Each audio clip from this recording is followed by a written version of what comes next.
ജനിച്ച മണ്ണിൽ നിന്നും കുടിയിറക്കപ്പെടുന്നവർ. സംസ്ഥാനത്തെ ഒരു ഗ്രാമം കൂടി വനമായി മാറുകയാണ്.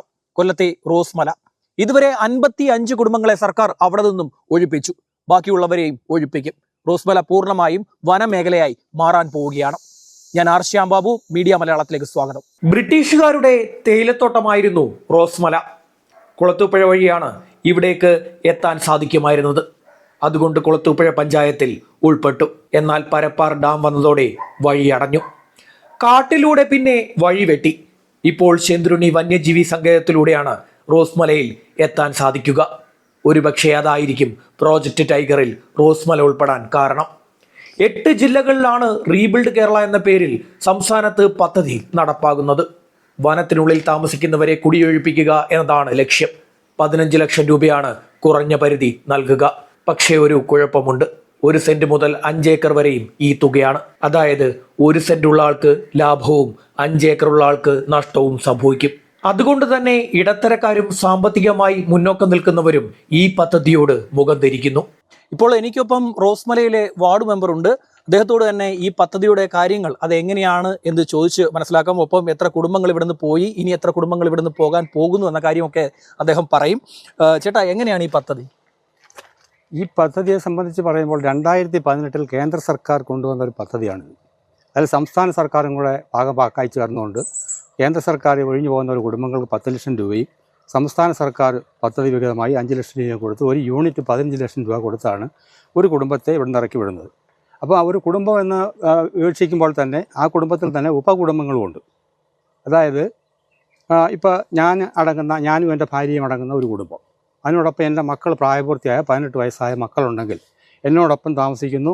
എൻ്റെ റേഷൻ കാർഡിലൊരു പേരുണ്ടെങ്കിൽ അവരെ കൂടെ ഒരേ യൂണിറ്റായിട്ട് പരിഗണിച്ചുകൊണ്ട് ഈ പ്രദേശത്തെ സാധാരണ കുടുംബങ്ങളെ ഉപകുടുംബങ്ങളെ ചേർത്തുകൊണ്ട് 2, 3, 4 യൂണിറ്റ് കിട്ടുന്ന ഓരോ പദ്ധതിയിൽ ഉൾപ്പെടുത്തിക്കൊണ്ടാണ് 15 ലക്ഷം രൂപ മുതൽ 60 ലക്ഷം രൂപ 75 ലക്ഷം രൂപ വരെ കിട്ടുന്ന ഒരു സ്കീമായിട്ടാണ് ഇത് സർക്കാർ നടത്തിക്കൊണ്ടിരിക്കുന്നത്. അതിൻ്റെ ഭാഗമായിട്ട് 60ഓളം കുടുംബങ്ങൾ 60 അപേക്ഷകർ ഇവിടുന്ന് കുടുംബങ്ങളല്ല 60 അപേക്ഷകർ ഇവിടുന്ന് പോയി കഴിഞ്ഞു. 2 യൂണിറ്റ് വീതം, അതായത് 2 ഘട്ടങ്ങളിലായിട്ടാണ് ഈ പൈസ കൊടുക്കുന്നത്. ആദ്യമേ ഒരു യൂണിറ്റ് എന്ന് പറയുന്ന 15 ലക്ഷം രൂപ നൽകുമ്പോൾ അവരവരുടെ വീട് പൊളിച്ച് അവരുടെ ആവശ്യമുള്ള സാധനങ്ങളെടുത്ത് അവർ പുറത്തു പോയി അവർക്ക് സൗകര്യപ്പെട്ട സ്ഥലം നോക്കി വീടോ സ്ഥലമോ നോക്കി വാങ്ങിച്ചോളണം. അത് കഴിയുമ്പോൾ 1 മാസം കഴിയുമ്പോൾ അവരുടെ വസ്തുവെല്ലാം പ്രമാണം എഴുതി കൊടുത്തു കഴിഞ്ഞിട്ട് ബാക്കി 15 ലക്ഷം രൂപ കൊടുക്കും. 15 ലക്ഷം രൂപ കൊടുക്കും. അങ്ങനെയാണ് ഈ പദ്ധതി നടപ്പാക്കിക്കൊണ്ടിരിക്കുന്നത്. അങ്ങനെ 60ഓളം അപേക്ഷകരോട് പൈസ വാങ്ങിച്ച് 2 ടേൺ പൈസ വാങ്ങിച്ചു. അതായത് ഒരു യൂണിറ്റിൻ്റെ 15 ലക്ഷം രൂപ വീതം 2 ടേണും വാങ്ങിച്ച് പോയി കഴിഞ്ഞു. ഇനി എത്ര കുടുംബങ്ങളുണ്ട്? ഏകദേശം 235 കുടുംബമാണ് ഫോറസ്റ്റ് ഡിപ്പാർട്ട്മെന്റ് ഇതിൻ്റെ ഒരു കണക്കെടുത്തിരിക്കുന്നത്. അതിൽ 60 പേര് 60 അപേക്ഷകർ പോയി കഴിഞ്ഞു. ഇനി ഒരു 60ഓളം അപേക്ഷകർ ഇപ്പം അപേക്ഷ വെച്ചിട്ടുണ്ട്. നിങ്ങളുടെ ഭൂമി ലഭിക്കുന്നത് വനം വകുപ്പിനാണ്. സ്വാഭാവികമായിട്ട് അത് വനം വകുപ്പിനാണ്. ഈ സ്ഥലം ഇനി ഒരു വനം ഏരിയ ആയിട്ട് മാറും. ഞങ്ങളുടെ പിന്നെ കേരള ഗവർണർക്കാണ് ഈ വസ്തു പ്രമാണം എഴുതി കൊടുക്കുന്നത്. ഏതിലേക്കാണ് പോകുന്നതെന്ന് പറയാൻ ഞങ്ങൾക്കറിയില്ല. ആരാണ് ഇതിന്റെ അടുത്ത അവകാശം കസ്റ്റോഡിയൻ ആരാണെന്ന് അറിയത്തില്ല. പക്ഷേ കേരള ഗവർണറുടെ പേരിലാണ് ഈ വസ്തു എഴുതി കൊടുക്കുന്നത്. ഇപ്പൊ എത്ര കുടുംബങ്ങൾ തയ്യാറായിട്ടുണ്ട് ഇനി പോകാൻ? എനിക്ക് തോന്നുന്നത് ഒരു 60ഓളം അപേക്ഷകർ ഇപ്പോൾ നിലവിലുണ്ടെന്നുള്ളതാണ്. പക്ഷെ പദ്ധതി പൂർണ്ണമാണെങ്കിൽ 235 പോണ്ടേ? സർക്കാർ പറയുന്നത് അങ്ങനെയല്ല. ഇപ്പൊ ഇവിടെ താല്പര്യമുള്ള ആളുകൾ മാത്രം അപേക്ഷ വയ്ക്കുക, അവരുടെ നഷ്ടപരിഹാരം വാങ്ങിച്ച് പോകുക. ബാക്കിയുള്ളൊരു കാര്യം 2026 വരെ ഈ പദ്ധതിയുടെ കാലാവധി ഉണ്ട്. ഇപ്പോൾ പ്രഖ്യാപിച്ചിരിക്കുന്ന പദ്ധതിയുടെ കാലാവധി 2026 വരെ ഉണ്ട്. അപ്പോൾ അതിനകം വെച്ച് എത്ര പേര് അപേക്ഷ വെച്ച് പോകും എന്നുള്ളതിനെ അടിസ്ഥാനമാക്കിയായിരിക്കും ഇനി അടുത്ത നടപടിയിലേക്ക് പോകുന്നതാണ് എൻ്റെ ഒരു വിശ്വാസം. ഞാൻ ഇതിൻ്റെ ഇതിൻ്റെ ഒരു 1-2 കമ്മിറ്റികളിൽ കൂടെ അംഗമാണ്. ഈ പദ്ധതി നടപ്പാക്കുന്ന 1-2 കമ്മിറ്റികൾ എന്നെ കൂടെ അംഗമായി ഒരു മെമ്പറായിട്ട് ചേർത്ത് എന്നെ എല്ലാ കമ്മിറ്റികളിലും വിളിക്കാറുണ്ട്. അപ്പോൾ അതിൻ്റെ വിശദമായ വിവരങ്ങൾ ആ കമ്മിറ്റിയിൽ അവതരിപ്പിക്കും. അതിൻ്റെ അനുസരിച്ച് പിന്നെ ഉള്ള നടത്തിപ്പെന്ന് പറയുന്നത് നല്ല സുതാര്യമായ രീതിയിലാണ്. അതായത് പഞ്ചായത്തിൻ്റെ സ്ഥിരതാമസ സർട്ടിഫിക്കറ്റ്, വില്ലേജിലെ പിന്നെ കൈവശ സർട്ടിഫിക്കറ്റ്, അതുപോലെ തന്നെ ഒരു കുടുംബത്തിൽ അധികം കൂടുതൽ, അതായത് ഒരു കുടുംബത്തിലെ ഉപകുടുംബങ്ങൾക്ക് പൈസ കൊടുക്കുന്നതിന്, മക്കൾക്ക് പൈസ കൊടുക്കുന്നതിന് വില്ലേജ് ഓഫീസറുടെ ഡിപ്പെൻഡൻസി സർട്ടിഫിക്കറ്റ്, ഇതെല്ലാം വാങ്ങി വെച്ചുകൊണ്ടാണ് അവർ ഈ പദ്ധതി നടത്തുന്നത്. എപ്പോഴും അങ്ങോട്ടും ഇങ്ങോട്ടും ഒക്കെ കണ്ടുകൊണ്ടിരുന്നവർ ഇപ്പോൾ പല ഭാഗത്തായി ചിതറി പോകുക. അതിന്റെ ഒരു ഉദാഹരണം പറയുകയാണെന്നുണ്ടെങ്കിൽ വളരെ വാശിയേറിയ ഒരു തെരഞ്ഞെടുപ്പ് നടക്കുന്ന പ്രദേശമായിരുന്നു ഇത്, ഈ റോസ്മല. ഇപ്പോഴത്തെ പാർലമെന്റ് തെരഞ്ഞെടുപ്പ് എന്ന് പറഞ്ഞാൽ യാതൊരു വാശിയുമില്ല. കാരണം ഇവിടുത്തെ ജനങ്ങൾ തന്നെ വിചാരിക്കുന്നത് എന്തിനാണ് ഈ പിന്നെ ഇങ്ങനെയുള്ള വളരെ വാശിയോടെ പ്രവർത്തനത്തിൽ ഇറങ്ങുന്നത്. ഇനിയിപ്പോൾ വളരെ കാലങ്ങൾ ഈ നാട്ടിൽ ഇല്ല എന്നുള്ള രീതിയിലേക്കാണ് ഇപ്പോൾ പോയിക്കൊണ്ടിരിക്കുന്നത്.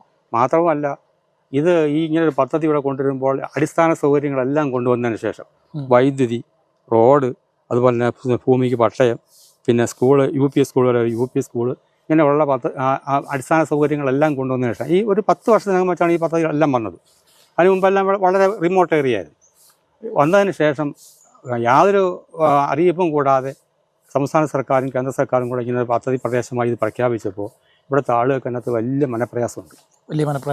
ഉണ്ട്. ഇപ്പൊ ആരും ഒന്നും നട്ടുപിടിപ്പിക്കുന്നില്ല. നട്ടുപിടിപ്പിക്കാൻ കഴിയില്ല. നട്ടുപിടിപ്പിച്ചാൽ നമുക്ക് പ്രയോജനപ്പെടുത്തി എടുക്കാൻ പറ്റില്ല. പിന്നെ ഉള്ളതെന്ന് പറഞ്ഞാൽ നമുക്ക് ഇനി ഇതിനിടയ്ക്ക് റബ്ബറിൻ്റെ ഇടയ്ക്ക് കോലം ചെയ്ത് നട്ട് 2 വർഷം കഴിയുമ്പോൾ കിളച്ചെടുത്ത് അതിൻ്റെ ഉപജീവന മാർഗം നോക്കുന്ന ഒരു സ്കീമിലേക്കാണ്, ഒരു പ്രവൃത്തിയിലേക്കാണ് ഇപ്പോൾ ഞങ്ങൾ പോയിക്കൊണ്ടിരിക്കുന്നത്. അപ്പോൾ ഏത് സമയവും ഇവിടെ നിന്ന് ഒഴിഞ്ഞു പോകേണ്ടി വരും എന്നൊരവസ്ഥയിൽ ജീവിക്കുന്ന ഒരു ഗ്രാമമാണ് കൊല്ലത്തെ റോസ്മല. അവിടുത്തെ കാര്യങ്ങളാണ് ഇപ്പോൾ വാർഡ് മെമ്പർ നമ്മളോട് സംസാരിച്ചത്. റോസ്മലയിൽ ഒഴിഞ്ഞു പോയ ഒരു വീടിന് അരികിലാണ് ഉള്ളത്. പോയ സമയത്ത് അവർ ഈ കട്ടളയും ജനലും ഒക്കെ ഇളക്കിക്കൊണ്ട് പോയെന്ന് തോന്നുന്നു. ഇത് ഇപ്പോൾ ഒരു അസ്ഥികൂടം പോലെ ആയിരിക്കുന്നു ഈ വീട്. ഇങ്ങനെ ഒട്ടനവധി വീടുകൾ ഈ റോസ്മലയിൽ കാണാൻ സാധിക്കും.